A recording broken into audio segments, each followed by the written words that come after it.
So hello and welcome. It's December. It's milder than I expected, but a bit windier, so apologies if you can't hear me as well as I would hope on the video. But today, ladies and gentlemen, it's all about Jaguar's new XE. And for those not aware of Jaguar's model range, this is Jaguar's new small car. So this competes with BMW 3 Series, Mercedes C-Class, Audi A4, etc. So I'll show you the car and the design from a design perspective, take you inside, show you some of the technology on offer, and finish up, more importantly, by telling you how the car drives. Facts and figures, well, the range starts a couple of £100 below £30,000. This is the petrol model. There are two choices of diesel or two choices of petrol. This is the 2-litre petrol engine, but if you tick the diesel box, you can get a car which will do 99 grams per kilometre of CO2 emissions, and it'll be right up there at 65 miles per gallon. This 2-litre petrol, it's a turbocharged engine, so about 35 miles to the gallon, and well, more on the grams per kilometre. I'll put all the notes on the facts and figures in the comments view below.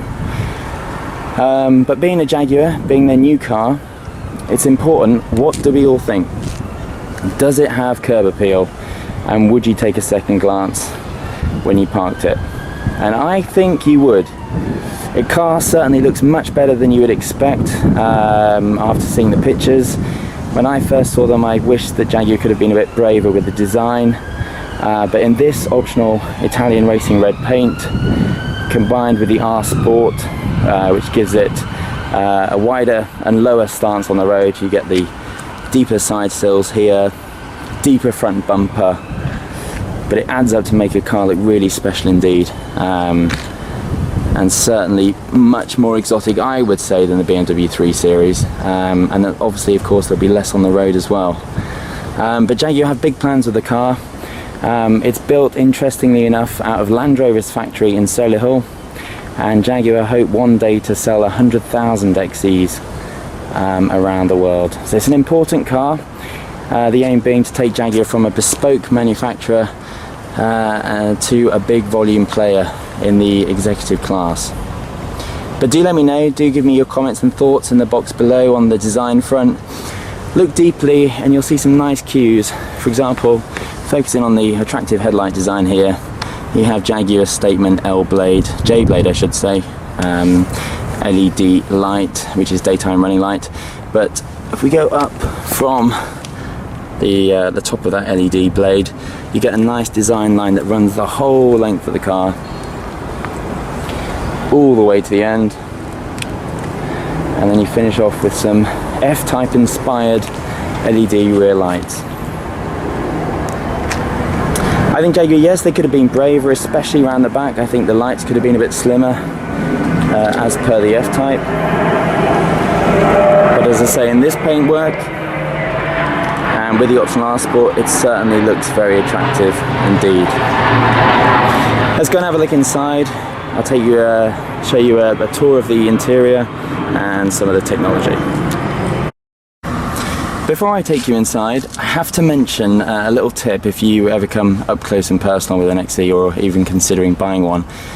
Elegant entry and exit is sometimes difficult because once the doors open, and if you have long legs like me, you obviously have the seat pushed quite a way back, but the gap isn't that great, so often I find myself getting in and then actually smacking my derriere here on the central pillar, which when you're trying to look all cool and flash is not a good look. And actually, if we look in the just quickly in the rear seat, you can perhaps see there it's quite narrow, so it's almost very much like a sports car in terms of trying to get in and out, which is a bit of a surprise given that it's a 4-door saloon and supposed to be practical, which it is. But as I say, it's sometimes quite hard to get in and out elegantly. But anyway, the interior. We have a lovely F-Type inspired steering wheel, optional red and black leather interior, which I like. I'm a big fan of red leather inside cars. Some people may think it is a bit loud. And you get quite a deep and wide central console, which when you sit in the car really kind of hems you in, cocoons you, again offering that sports car feel. Certainly an attractive interior, but I'll sit in now and show you a closer look. So stepping in the car then, to give you a bit more detail, you sit nice and sports car low, and the sports car influences are clear there from the twin dial display on the dashboard, speed there, rev count on the right. You also get your central infotainment system there, and then this central console, as I say, which swoops down. Jaguar's trademark now, gear selector, which is really easy to use. A lot of people don't like it, but I found it really nice to use, and you've got nice knurled finish there as well, which makes it feel very nice in the hand. In comparison to the 3 Series, the quality isn't as good, I would say. I mean, there's some nice design touches here, the chrome here that runs all the length down the center console. You've got some piano black finish to the plastics here as well. And on this R Sport model, again, which is an optional upgrade, you get the double stitch trim there. But if you look further below, there are some plastics which really, in this kind of class, don't deserve to be here. Namely, if you can hear that, you can imagine how bad the plastic is there, which isn't very nice at all. You get a nice optional panoramic roof here as well, which adds a lot of light to the car. Nice feature to have, but it is £1,000. This car starts at, as I say, 29,700. With the options, it is over 40,000. So there's some serious money there, but it's in some serious competition as well. I also have to say here, where you got your climate control system, turn that off. This does remind me of one of those hi-fis that we all used to have in the lounge in about 1990s. I don't really like this display. The button as well for the radio is a bit cheap feeling. Start stop, engine start stop. It nicely glows when you put the ignition on, a bit like a heartbeat, but again, it's a bit, quality is a bit lacking there, I have to say. I would prefer some real chunky rotary dials to turn on the air conditioning rather than these buttons and this 1990s Iowa inspired hi-fi type display. But you know, it has more style, I would say, than the 3 Series. What it can't match the 3 Series for is the quality of the plastics. You do get the nice steering wheel, again nice detailing here with the chrome around the steering wheel as well. So we've covered the outside design wise, we've covered the interior design wise. Let's have a look at the tech. So looking at the technology on the car, before we dive into all the infotainment system and displays and things, in general build technology, the car is made out of aluminium, which means it's strong and also relatively light, which means that the diesel, well, not in this case because this is the 2-litre petrol, but the diesel version can do 99 grams per kilometre of CO2 emissions and up to 75 miles per gallon. That's the manufacturer's published claims, and after VW we all know how they are. And also, I think in the video earlier I mentioned that the XE started from just a couple of £100 under 30,000, but it's actually a couple of £1,000, so the range starts at 26,990. Right, looking at the tech then, central screen, all touch screen. This is Jaguar's improved software, so it's much quicker to load the navigation instructions and easier to switch between various functions. It works a lot quicker. As I say, all touch screen, which I personally would prefer some shortcut buttons, which you do get to an extent here in selecting different items, but I prefer BMW's iDrive system, which gives you the jog dial to navigate through, because if you think touching the screen whilst on the move is sometimes quite difficult. But better graphics on the navigation, there.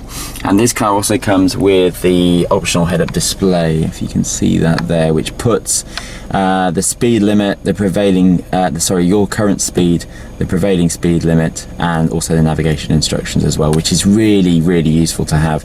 I think it's quite an expensive extra, but it's certainly worth having. So that's that.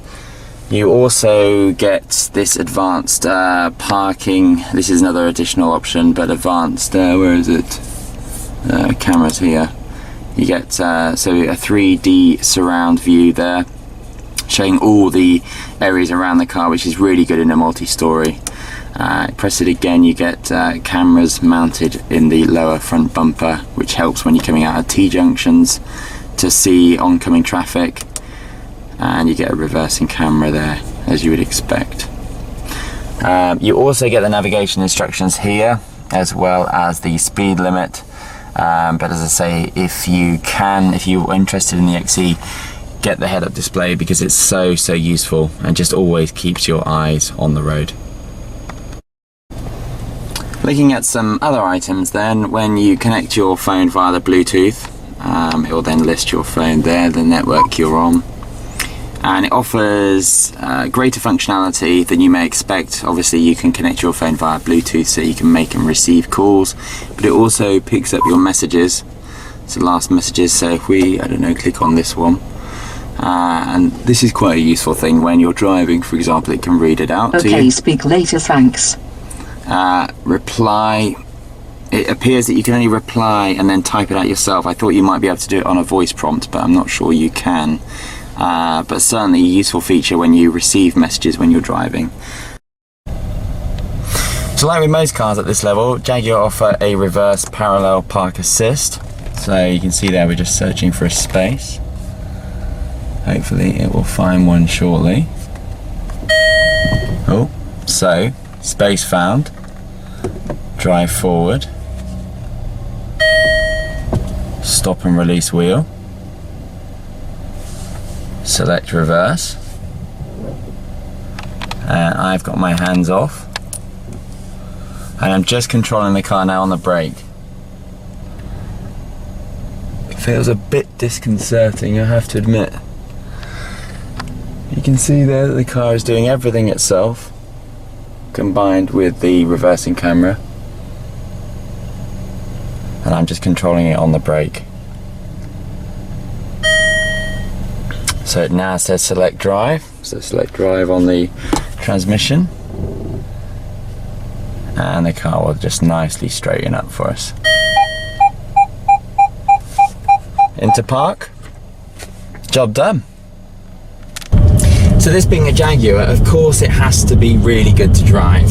Jaguar having so much sporting heritage, they needed to come up with a sports saloon, as they call it, that matched the 3 Series, if not bettered it for driver enjoyment. The BMW 3 Series being the widely regarded best driving machine in this class. So the big question then, has it worked? Does this Jaguar drive better than the 3 Series? Admittedly, the congested roads here around London aren't the best place to test it, but you'll be pleased to know I have taken it out on some rural roads, and it does not match the 3 Series, but that comes with a big caveat, because what it does better than the 3 Series is it has more refinement. So you saw from the exterior shots, this car rides on big wheels, but it's certainly more comfortable than the 3 Series. It's quieter, so it plays a better compromise between sportiness and also comfort. And that's not to say that this XE is not fun to drive. It really is. It handles great, and you know, it has that sporting feel that you want. So if you're a keen driver, you're certainly not going to be disappointed. What you are going to be is more cosseted than you would be in the 3 Series. And for a lot of people that use their car on a day-to-day basis, that's going to be more important. So as a longer distance traveller, this XE certainly has the edge. So there we have it then, Jaguar's second foray into the small executive market. Love to hear your comments, what you think. Do click like, subscribe, share. Do give me any feedback, ask me any questions. There will be a full review, a full written review, which will be, I will post the link below so you can access that. as well as all those important facts and figures. But thank you for watching. I am fighting the daylight now, so I will bid you farewell and see you again very soon.